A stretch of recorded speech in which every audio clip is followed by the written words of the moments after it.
are some exciting coming attractions from Paramount. If there are no UFOs, if ghosts really don't exist,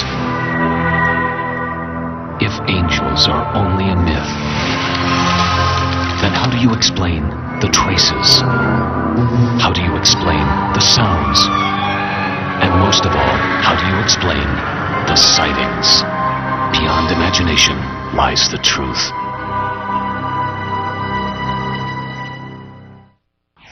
Now you can take home 3 specially compiled editions of Sightings, available only on home video. The UFO Report, The Ghost Report, and The Psychic Experience are just $14.95 each from Paramount Home Video.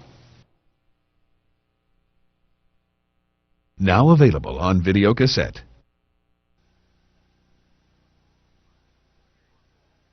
Sirius 4, you are cleared for deorbit.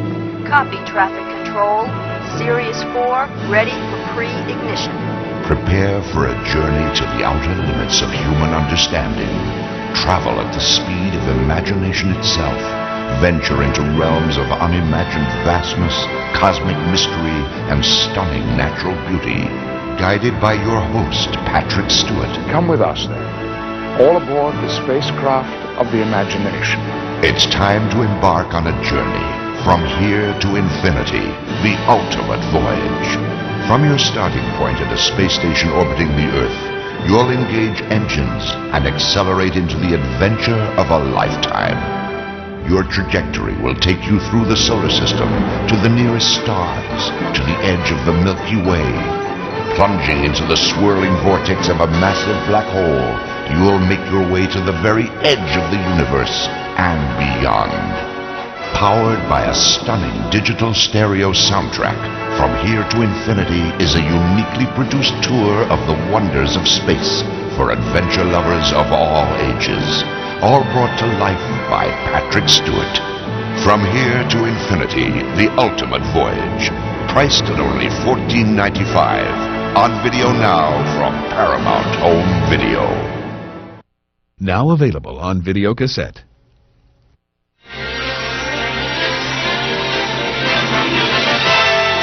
And now we're pleased to bring you our feature presentation.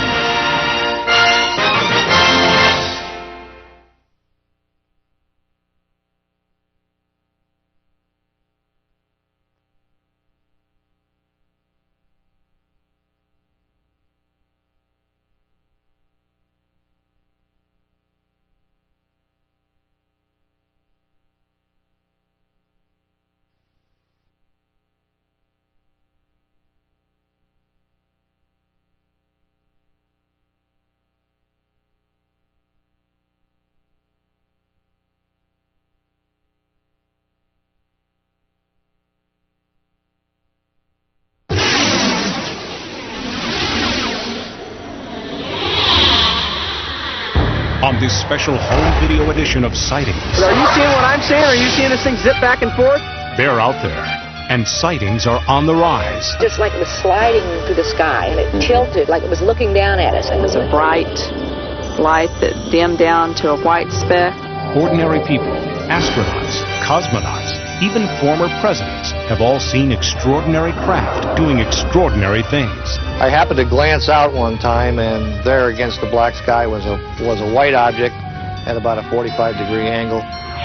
From the historic crash in Roswell, New Mexico, to unprecedented mass sightings going on right now in the skies over Mexico City, the evidence is mounting. We are not alone. My Uncle Ted was standing more over here, kind of leaned over like this, and we're talking to this creature. Are certain people being targeted for terrifying encounters with alien civilizations? Are rumors of bizarre cross-breeding experiments true? I remember being on a table with my head turned away, not wanting to look at this creature. Does the government know more than they're willing to tell us? Our government has flat out lied to us for 40 years or more. Terror, wonder, conspiracy, transformation. They're all part of the UFO experience. Hello, I'm Tim White. Are UFOs real? You'll find out in this special report from Sightings.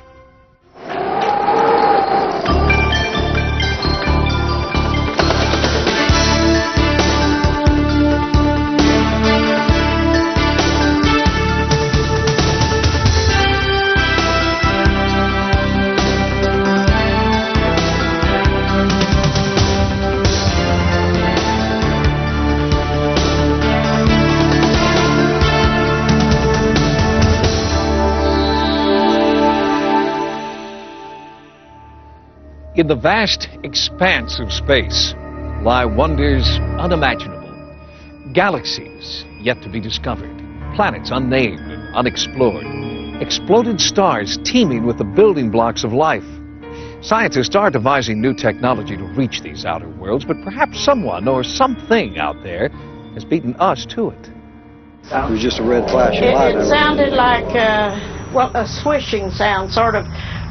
Et alors autour de cette forme, il y avait des petits lucioles rouges. And I saw this big triangular-shaped 3 lights on each corner coming over my house. Mysterious lights in the sky. They were like stars. Sound. It just like it was sliding through the sky, and it tilted like it was looking down at us. It was a bright light that dimmed down to a white speck and went back to a red light, down to a white speck, and then just disappeared. You guys watching this inside? It's going up. Going straight up. Are these people sighting extraterrestrial spacecraft?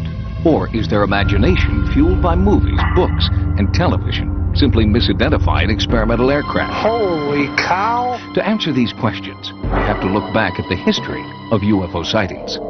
Cave art in Australia and the western United States, painted at least 5,000 years ago by prehistoric civilizations, seems to resemble modern descriptions of creatures from outer space. Halfway around the world, a 13th century fresco inside a church in Yugoslavia includes a flying vehicle. It would be another 700 years before technology made flight possible. The modern age of UFOs began in 1947. Ex-military pilot Kenneth Arnold was flying his plane over the Cascade Mountain Range. He encountered several objects traveling at an extreme rate of speed. Although there are no photographs, Arnold had a drawing made of what he saw. His sighting triggered hundreds more that year across the United States. UFO mania reached a fever pitch in the summer of that year, when the Army Air Force reported recovering a crashed saucer in New Mexico. The next day, the government claimed the disc was only the wreckage of a weather balloon. Sightings of unexplained phenomena weren't limited to just the United States. Marina Popovich, a Soviet pilot with over 100 airspeed and endurance records to her credit, had her first UFO encounter in the mountains of southern Russia. My first contact with a UFO was a rather special experience. It was in the mountains, and I saw a sharp ray coming out of a huge sparkling ball. Even some of the men and women who have been in space have reported seeing things they can't explain.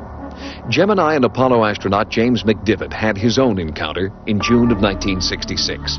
While in orbit above the Earth, an unidentified object outside the window caught his attention. I happened to glance out one time, and there against the black sky was a white object. Geometry of it was sort of like a beer can or a Coke can with a pencil sticking out one of the round edges at about a 45-degree angle. What was it? McDivitt did snap a few pictures, but after turning the film over to NASA, the film mysteriously disappeared. Was it a clerical error, or evidence of a government conspiracy to hide the truth about what's really out there? A 1990 Gallup poll showed that nearly 50% of Americans believe in the existence of UFOs. This despite the fact that most photographs and film footage of the actual sightings are not very good. The images are scratched, out of focus, or the camera's just too far away to see things clearly. But with the advent of the home video camera, more and more people have captured unexplained phenomena on tape. This home video was shot over Las Vegas in early 1991. It shows 3 objects floating and diving in front of the mountains. This is a spectacular maneuver. As you say, it goes in front of the mountain, so it has the mountain as a backdrop, which gives you a fairly good idea of its distance. July 2nd, 1947, Roswell, New Mexico, the time and place of the most significant event in UFO history. Something crashed on a remote sheep ranch and was confiscated by the military. But what crashed remains a mystery, fiercely debated for more than 50 years.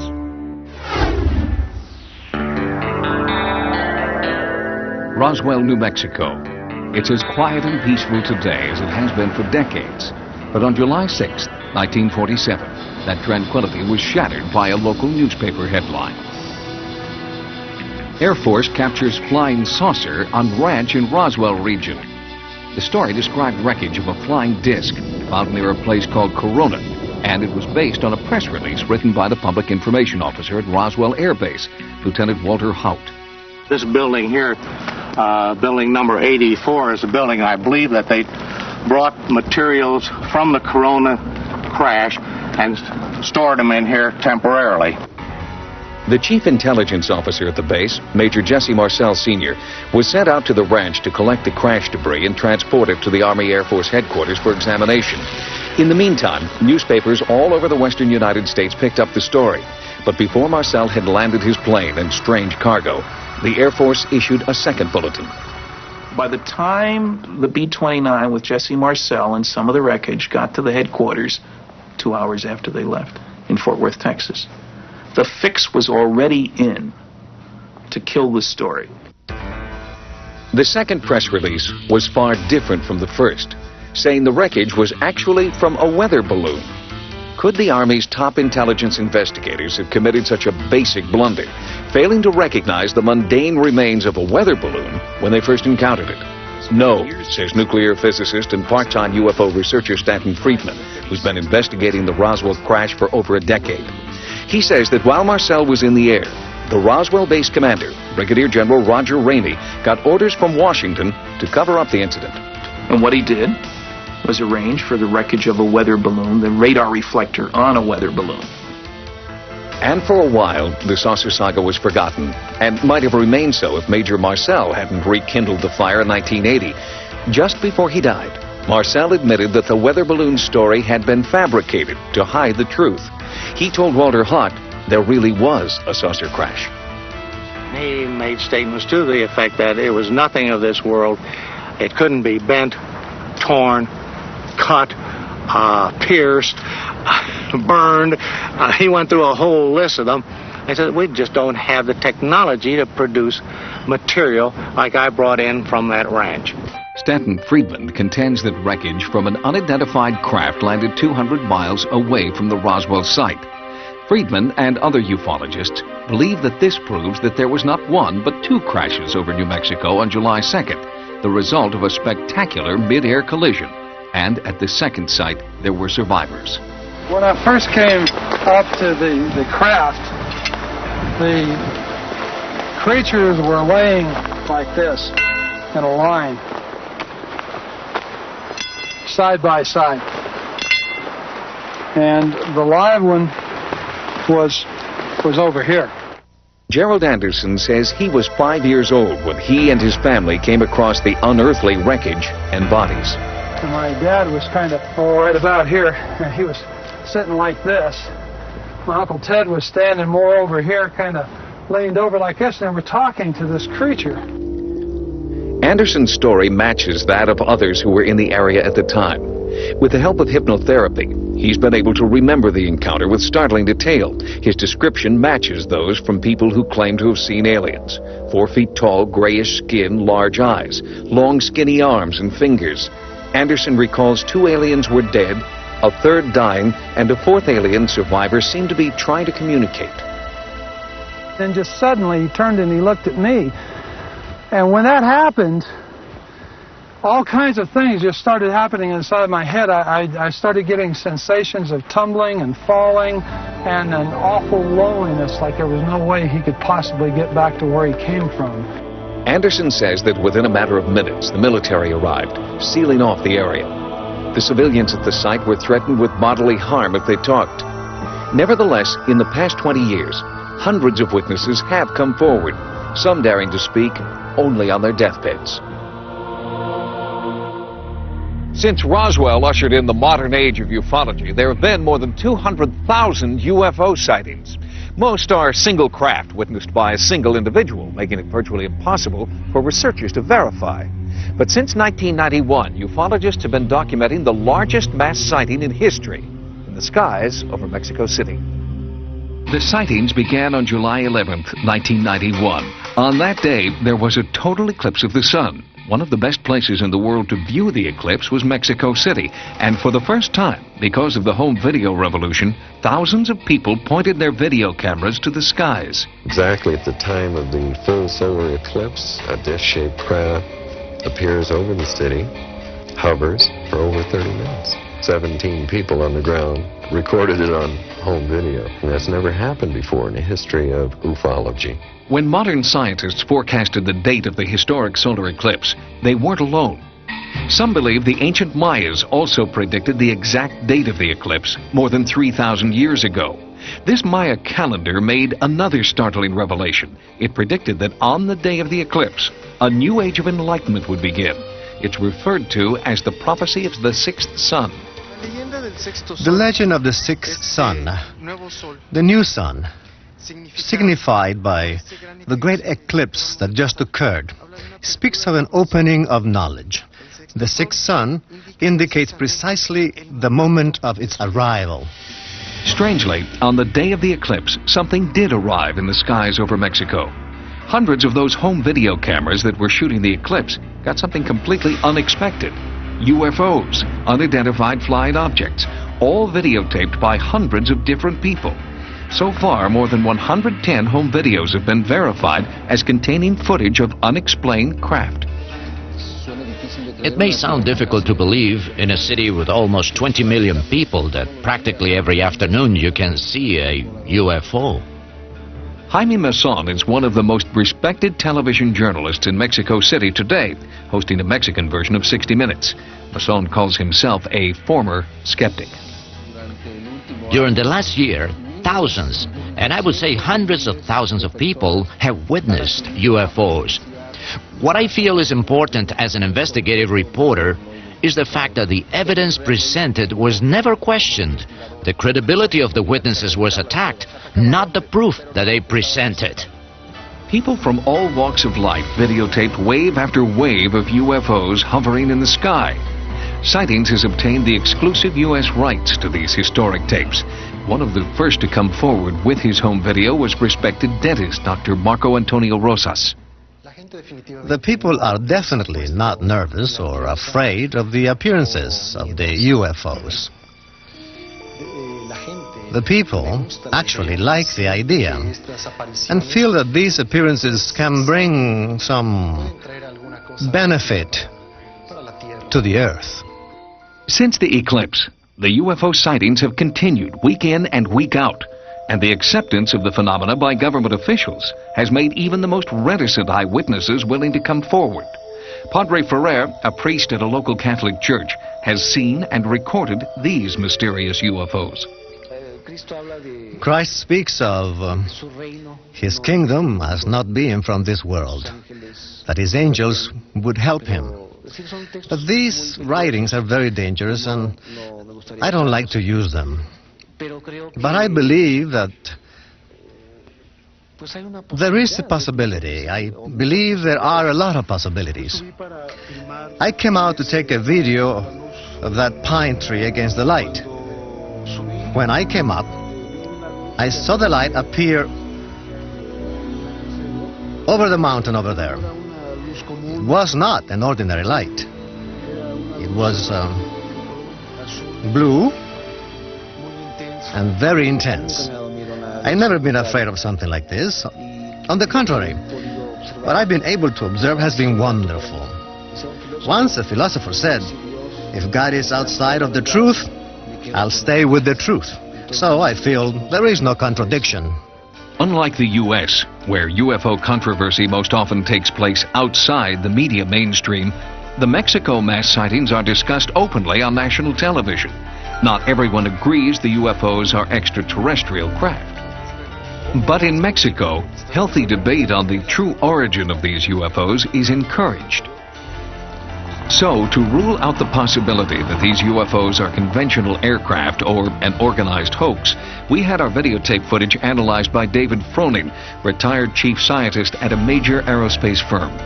As far as the pictures of in-flight videos, that's about as good as I've seen. They demonstrate a field propulsion and technology that's far beyond anything that I'm aware of that we have today.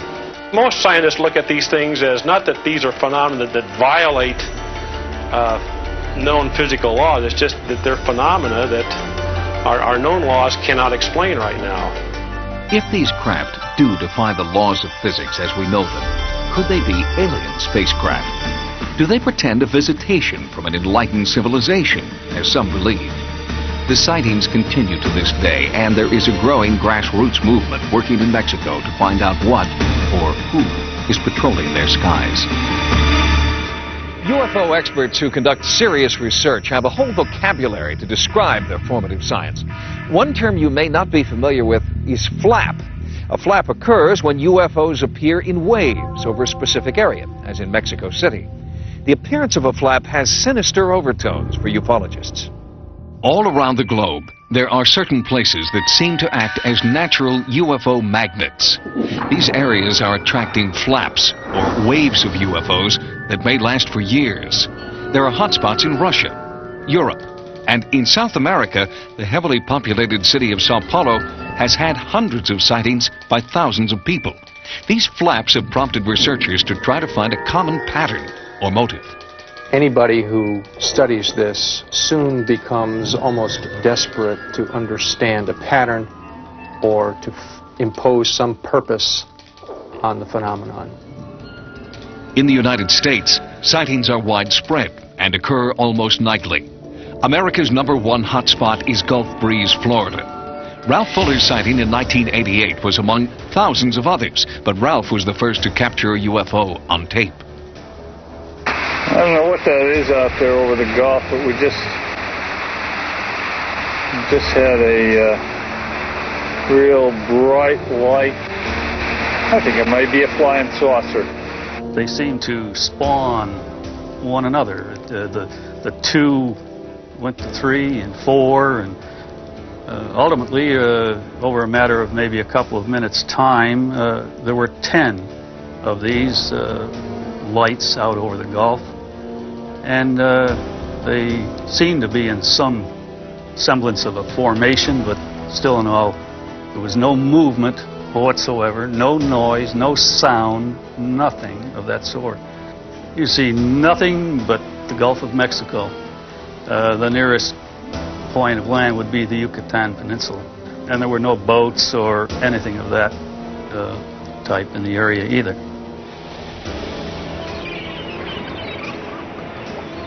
These are sky watchers, amateur UFO enthusiasts in the Gulf Breeze area who go out almost every night of the week with cameras and binoculars in search of UFOs.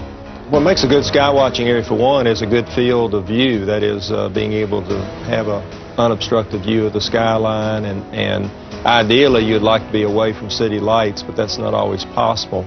So we go out in the evening and take our chances, and you may have a relaxing evening out under the stars, and then you may be blessed with a sighting. We just never know. We've seen amber-colored lights, 8 lights in a perfect circle gliding and performing maneuvers in the sky. We've seen rows of lights suggesting lights perhaps around the periphery of a craft.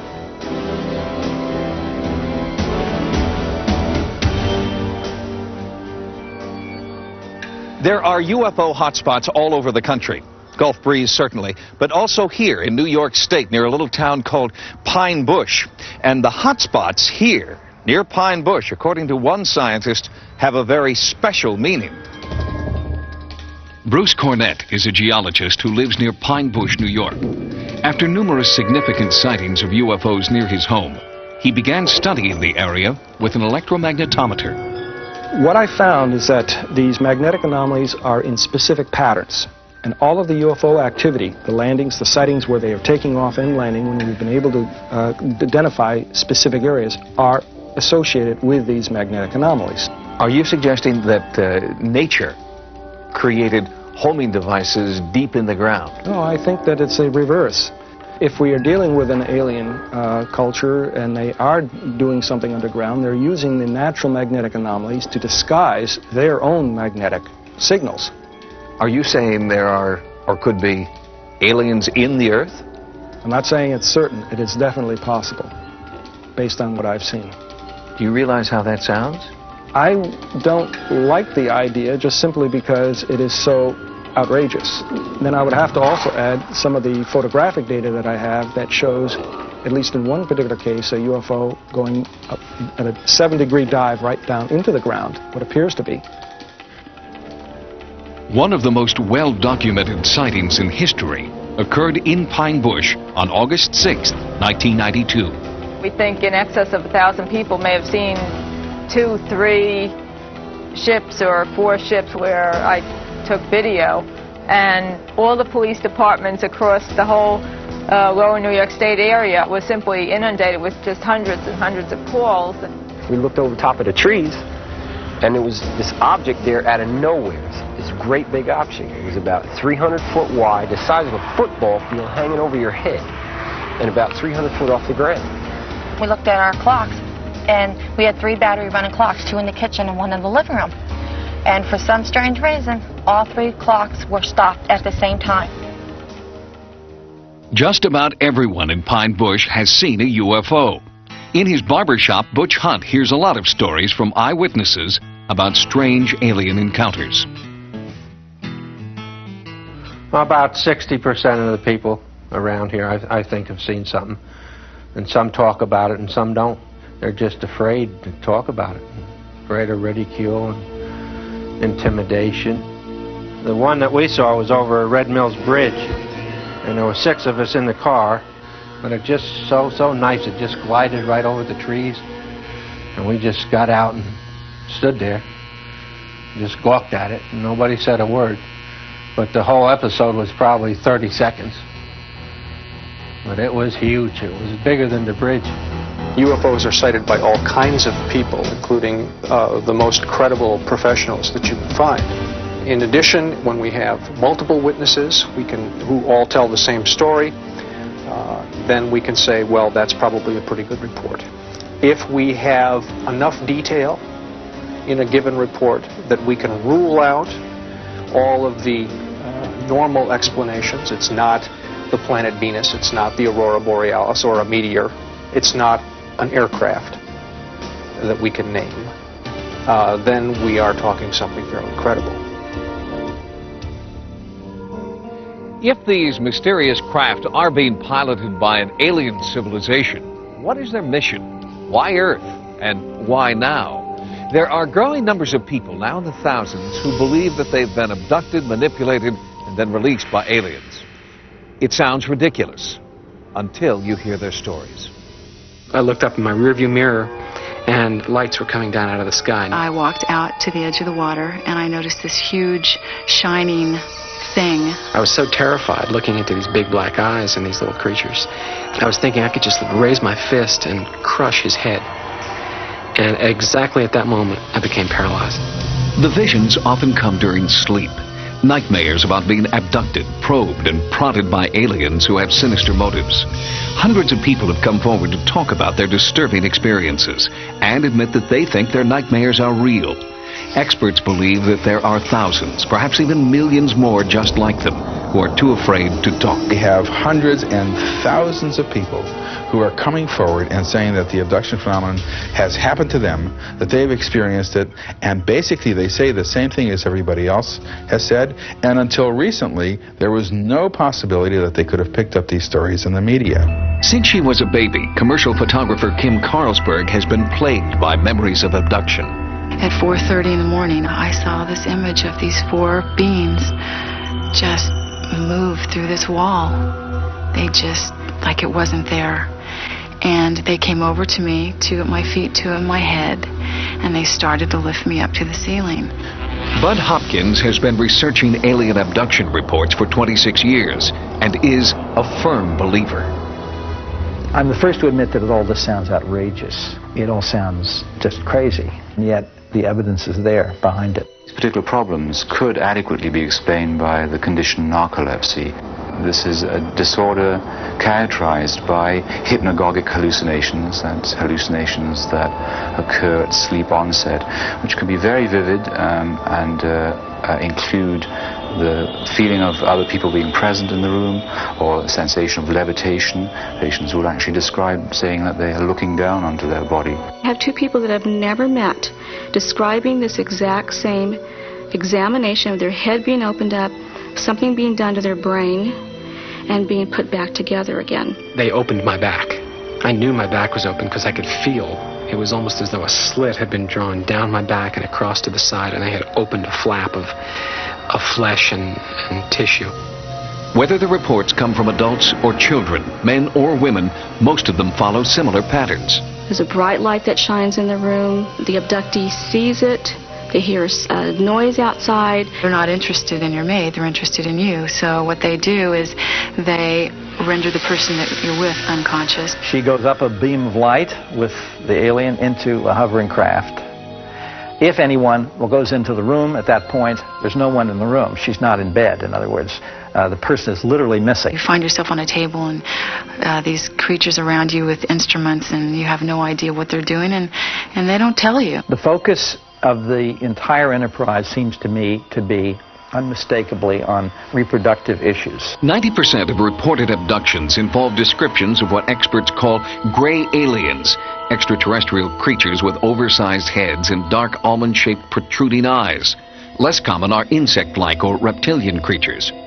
The reptilian type has bothered a lot of people. It seems to be quite hostile and intrusive, often has claw-like hands, and I know there's one case where claw marks were photographed on the back of a woman. There's one being in particular that I always recognize, and he's not a gray. He's taller, he's thinner, he's got a bigger head, he's got bigger eyes.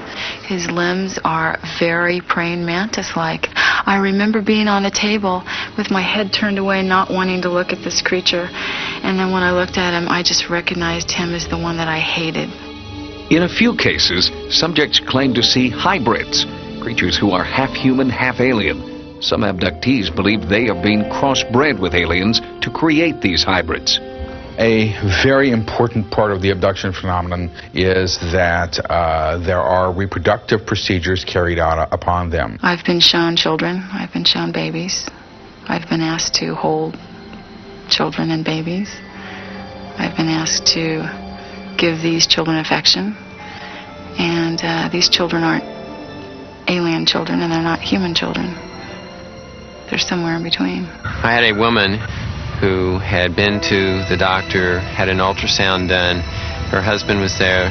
Everyone observed at 3 months a healthy fetus. The next day she wakes up screaming. They took it. Is so upset. Her husband takes her back to the doctor. He does a pregnancy test, finds out she's no longer pregnant. They do a D&C. There's nothing there. The most humiliating thing that happened to me is they put a cylindrical sort of thing over my genitals, and it made me have an orgasm in a second. And I really feel like I'm one of those few men who knows what a woman feels like when she's raped. I've been on a table and I've seen something removed from my body that I will call a fetus, a baby. It was so small I couldn't believe that it could live on its own. I remember putting my finger in the arch of its foot. I was afraid to look at the face. I was afraid to see what it looked like. There seems to be an enormous interest in the emotional side of this, too, on the part of the aliens. They want us to hold these odd little children, these babies. They want to see how a mother will hold in love a child, things which to us are instinctive. The abduction phenomenon begins usually in infancy, or at least by the age of 2, 3, or 4. It continues all through childhood, all through maturity, and into old age as well. I have many cases where the person is taken as a child, usually what we refer to as the bedroom visitation. I was laying in bed, I opened my eyes, and here's a little gray standing there looking at me. And all I could really remember were those dark eyes. That little person, as he or she grows to adulthood, will be abducted over a period of time at irregular intervals. Let us assume that this is all being made up, that this is internally generated, that there is no abduction phenomenon. If that's the case, then we have discovered something of enormous importance. What are the repercussions of thousands of people running around thinking they're crazy, feeling crazy, being crazy, because they have no way to understand what's happening? Psychiatrists and psychologists who are dealing with these people are the first to say, something happened to this person. This is not a fantasy. This is not something the person cooked up. This was an event in that person's life which was truly upsetting. These experiences are not pleasant experiences. This is not something I'm happy happened to me. There's a part of me that would love to find the answer that it was something else. One of the most important and controversial UFO sightings in U.S. history occurred in Kecksburg, Pennsylvania, 1969. To this day, many researchers who've investigated this sighting believe it is a model for how our government maintains secrecy and disseminates disinformation about UFO sightings. Kecksburg used to be just like a lot of other small villages in western Pennsylvania. But in 1965, Kecksburg lost its anonymity when it became one of the world's most famous UFO landing sites. I happened to look up in the sky and I seen this red fireball. It sure wasn't a meteor, because I've seen them fall before. And I never seen any of them with blue lights on. And it looked like it made a turn and come back again. And when it come back, it seemed like it went down. It was December 9th, 1965, a night that many townspeople will never forget. I got my flashlight and I started down through the woods up to where it was at. There was no wings, there was no tail section, there was no motors, there was no windows, there was no doors. It was big enough for a grown person to stand up in. It had like Egyptian writing, like backwards writing on it. Stars and circles and dashes and lines and things like that. It looked like an acorn. It was really weird. Some claim the UFO wasn't the only thing to arrive that night. It wasn't too much longer. Down through the woods come two gentlemen. The one gentleman, very ramrod straight, very authoritative voice, crew cut hair. I mean, he just reeked of military. He looked at the object and looked at us. He says, all right, this is now a restricted area. Unions are all ordered out of here. Some military people come to the house and said they'd like to use the phone. They sort of took the house over. We started talking among ourselves, what's going on. About that time, up here on the road, comes a big flatbed truck in. The flatbed went down and empty, and it come back out with something on the back of it covered up about the size of a Volkswagen. That truck was hell-bent for leather, and if you'd have walked out on that road, you'd have still been there, because they'd have scraped you up with a putty knife. They weren't stopping for anything or anybody. And that began the real mystery of this whole thing.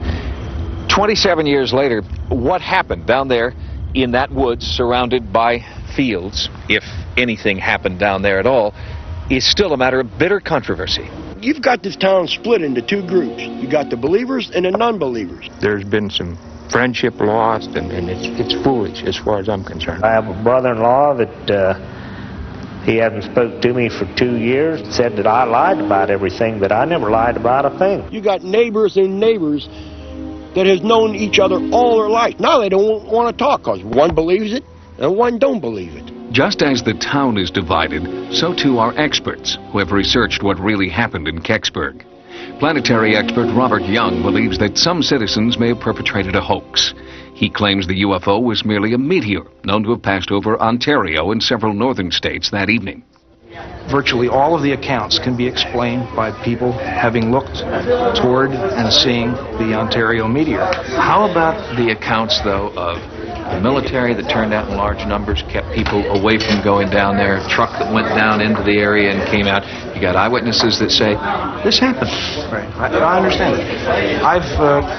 I have written, signed eyewitness accounts from 61 local people who say that there was nothing crashed here or was recovered. There was no military occupation. A lot of people probably think you're the government. Well, sure, yeah, but I'm not. I don't know how some people can say that nothing ever happened when there were so many people that saw things that night. Something had to happen. I know what I saw, and I'm not going to deny it. They can tell me I'm lying, but I know that I seen the military in my house that night. Freedom of Information Act states there was 212 military personnel here that night.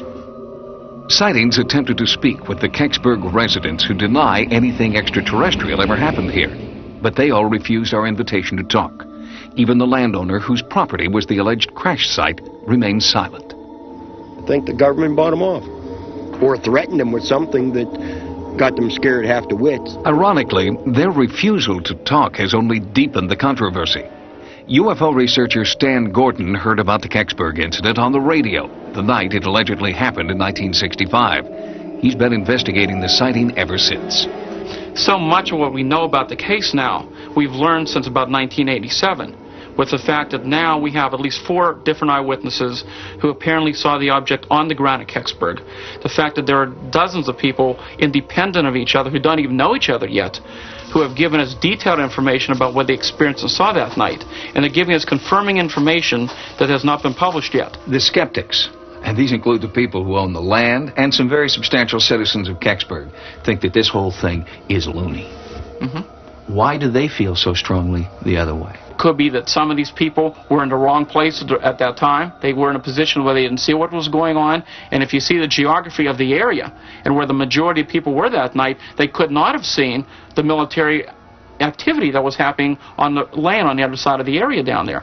Do you have any hard evidence at all that what went down in the woods near Kecksburg was something other than a meteor, or was anything at all?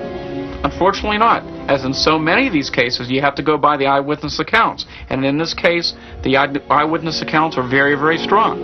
And again, unfortunately, we don't have that type of information. If this was the case, whether it be a space probe or in other UFO cases, sure, if we had the physical hardware, the mystery would be over. What do you think it is? What I think it is, at this point, and again, this is not conclusive, at this point, the weight of evidence would point in the direction that this may have been a Soviet space probe.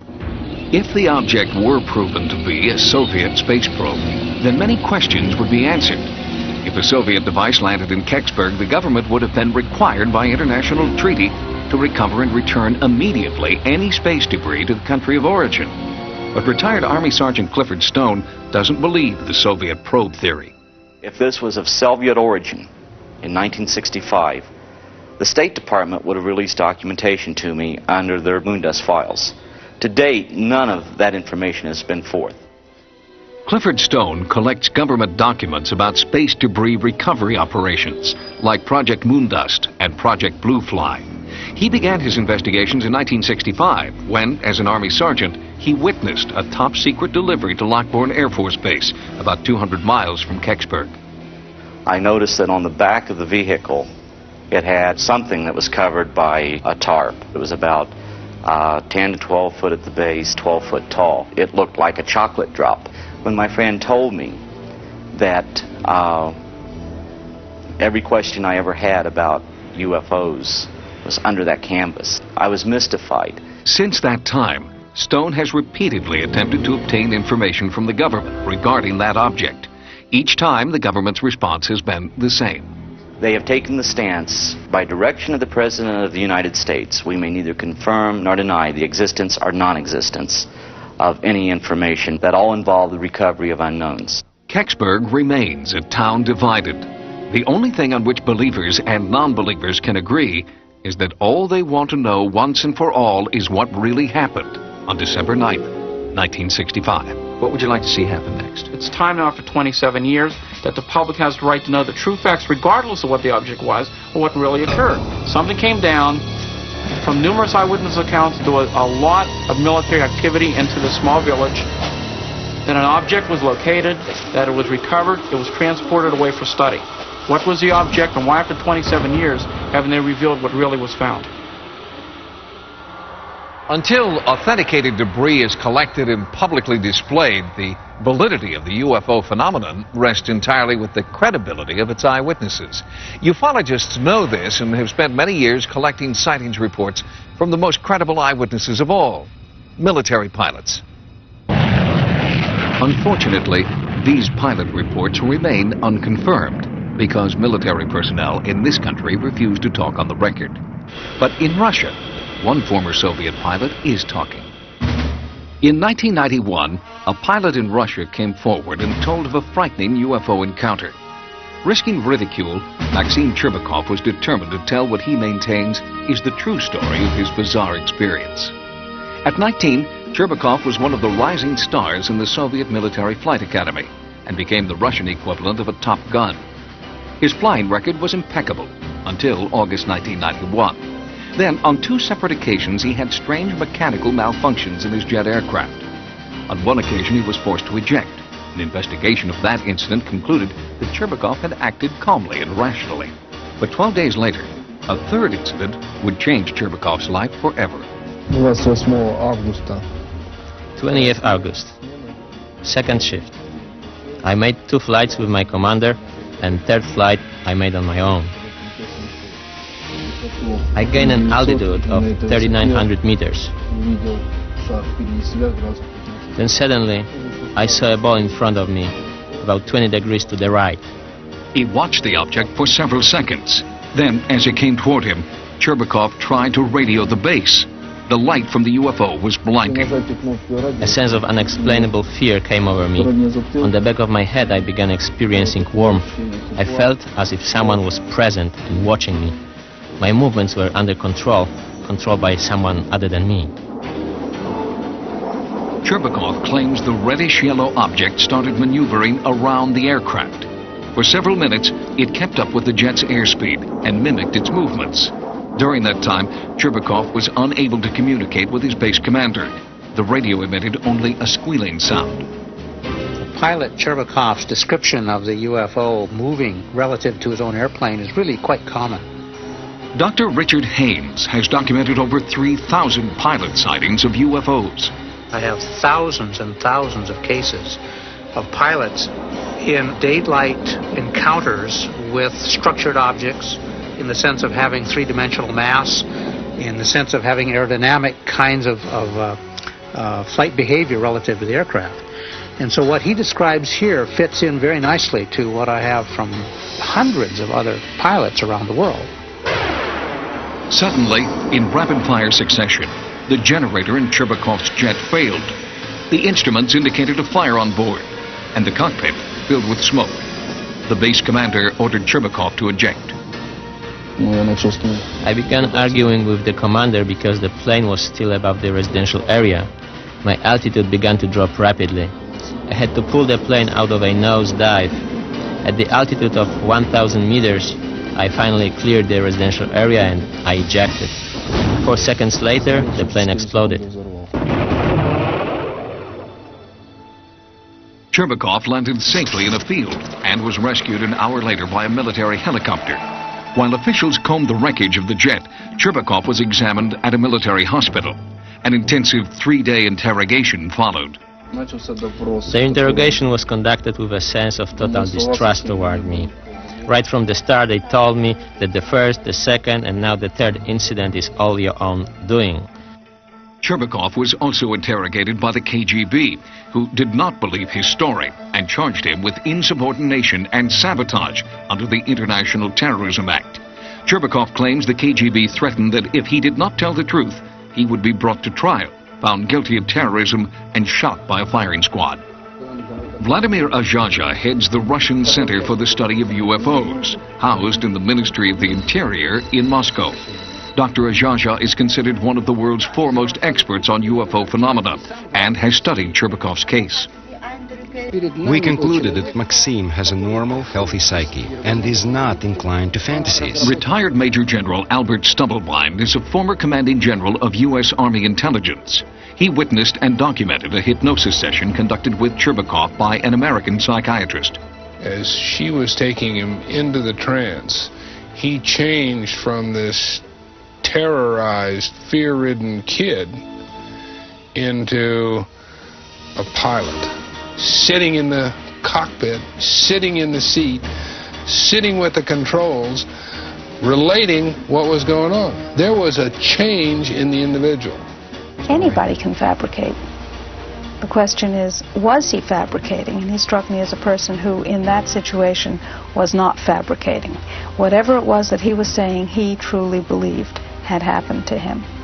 Maxim really believed he had not done anything wrong, in fact had done the right thing, and desperately wanted this sorted out. Although affidavits to that effect were presented at his court-martial hearing, the court still blamed Cherbakov for the destruction of his aircraft. But the military prosecutor admits that some of the evidence of Cherbakov's innocence was very convincing. From the beginning, I had doubts about the truthfulness of Cherbakov's statement. But after questioning his mother, his comrades, and his superiors, I became convinced that Cherbakov had an encounter with a UFO. In January 1992, the case against Maxim Cherbakov was dropped. But despite this vindication, he was not welcomed back into the military. There is no training for pilots to deal with such encounters. The older pilots told me that a lot of encounters happen, but they don't speak about them. I feel that I'm missing something from my soul that I want very much. My love for the planes and flying has remained and will continue to remain.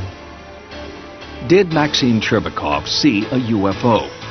We may never know the answer, but one thing is clear. Maxim Cherbakov ejected only after he saw that his jet would avoid populated areas below. Many in Russia suggested that Cherbakov should be awarded a medal for heroism. The United States Air Force admits that between 1952 and 1969 they conducted a study, codenamed Project Blue Book. Its purpose was to determine if UFOs posed a real threat to the American people. Project Blue Book concluded they did not, and since 1969, the Pentagon has denied participating in any other UFO study. But ufologists believe this is a lie. They point to evidence of a monumental conspiracy designed to hide what the government knows and when it knew it. Our government has flat out lied to us for 40 years or more. They've threatened people and intimidated people. They've spied on UFO groups, infiltrated UFO groups, spied on researchers, compiled dossiers. Their response is bordered on paranoia. In 1988, reporter George Knapp of Las Vegas CBS television station KLAS began investigating the U.S. government's involvement with UFOs. He says he's found evidence proving a massive cover-up that began in 1947 and continues to this day. The CIA says that it does not collect information on UFOs, and it hasn't since the 50s. There are reams of documents squeezed out of the CIA that indicate that they have on staff CIA UFO experts, agency personnel monitoring the situation on an ongoing basis. The FBI denied having any documents on UFOs in the 1970s, the early 1970s. 3 years later, they released 1,700 pages of information on UFOs, documents that they had. They lie. But for UFO researchers, there is one persistent problem with those hundreds of released pages. Most, like this 1958 UFO memo to President Eisenhower, have been highly censored, essentially making them unreadable. Even this National Security Agency document explaining why UFO data should remain secret is itself almost entirely blacked out.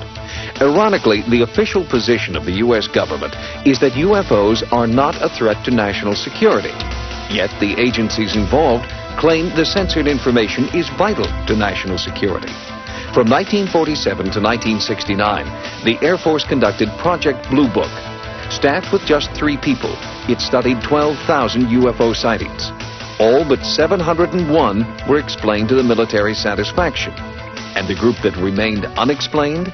It does not contain any pattern of purpose or of consistency that we can relate with to any conceivable threat to the United States.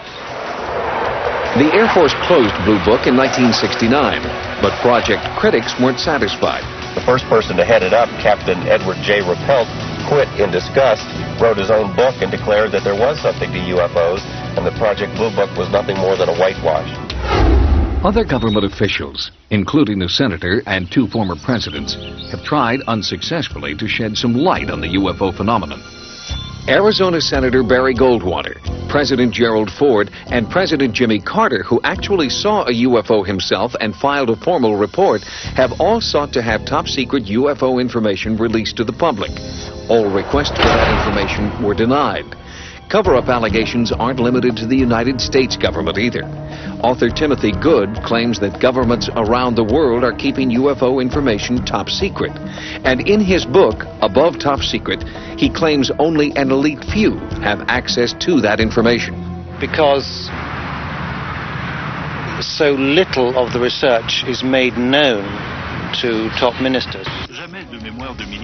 One country is bucking that trend. Belgium has acknowledged tracking unidentified, seemingly intelligently controlled craft in its airspace. Radar tapes released by the Air Force show an object jumping from 200 meters to 2,000 meters in 1 second, a distance of just over a mile. The Belgian Air Force has even put aside a plane to search for the objects. But the attitude of the United States remains very different. UFO experts claim our government is conducting top-secret research into UFOs in the middle of the Nevada desert. South of a dry lake bed known as Area 51 is a place known as S4, allegedly home to a super-secret government research facility. In the course of our investigation, we found a scientist who says he used to work there. Robert Lazar was shocked when he first discovered what it was he would be working on. I got out of the bus. I was told to walk directly through the hangar, and immediately, even before entering the hangar, you can see the edge of a disc.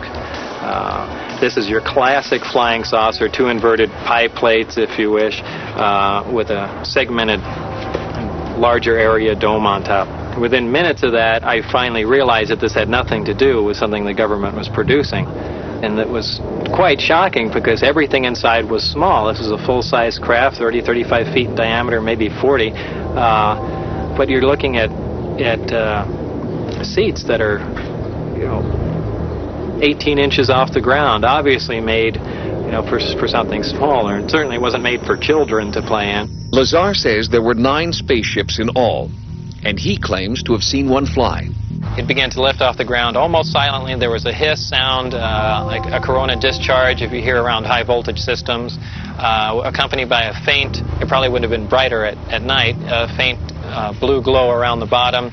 As the craft approached about 30 feet, 20 feet, something like that off the ground, that corona discharge disappeared. The sound stopped and the craft stood there silently and slowly drifted over to the left and then to the right. The government denies they're testing alien craft at S4. Lazar no longer works there and nowadays spends his time working on one of his hobbies, jet car racing. He alleges that after he went public, security officers at the base threatened his life. He also says that his employment and military service records have disappeared. Despite repeated requests, the government can't find them. The subcontractor who hired him for the job at S4 refuses to comment. But a few clues support Lazar's contention that he is a scientist and that he has worked for the government. This W-2 form indicates that he had been employed by the Department of Naval Intelligence. Before his stint at S4, Lazar claims to have worked at the Los Alamos National Laboratory. Los Alamos officials can't find any record of him, but his name does appear in a laboratory phone book from that time. Reporter George Knapp was able to track down a few of Lazar's colleagues who could confirm parts of his story. But when they talked to Knapp, something strange happened. One after another had visits from government personnel who basically intimidated or told them to back off, followed them around. There didn't have to be any direct communication where an agent says, you keep talking to this guy, you're going to end up in a river. The message was very clear. Since Lazar's story broke, Area 51 has become a hotbed for UFO sightings. You see that? It just zipped to the left. See it again? While our cameras were there, a bright light appeared in the night sky. Utterly silent, it seemed to float below the mountaintops. Analysis of our videotape proved inconclusive. Those who might know the answers aren't talking. I've been covering organized crime in Las Vegas for 10 years, dealing with mob hitmen and mob informants, people who have been in the witness protection program. The fear that is generated by this UFO subject for people who really know about it far outweighs the kind of fear that the mob inspires. I mean, people are more afraid of our government than they are of organized crime. I am exactly sure of what I saw. I know what mainstream science is like. I know where physics stands. I know all of that. And this is an extraterrestrial craft. This technology is hundreds and hundreds of years in advance of us, and that's the end of that story. The people we've heard from in this report believe that they have had close encounters of the first, second, third, even fourth kind. Skeptics charge that they're mistaken, that they're misinformed, or at the very worst, just plain crazy. But are we, the human race, so conceited as to believe that we are alone in the universe? Is it possible that in the infinite frontier of space, this speck of intelligent life we call Earth is the only one?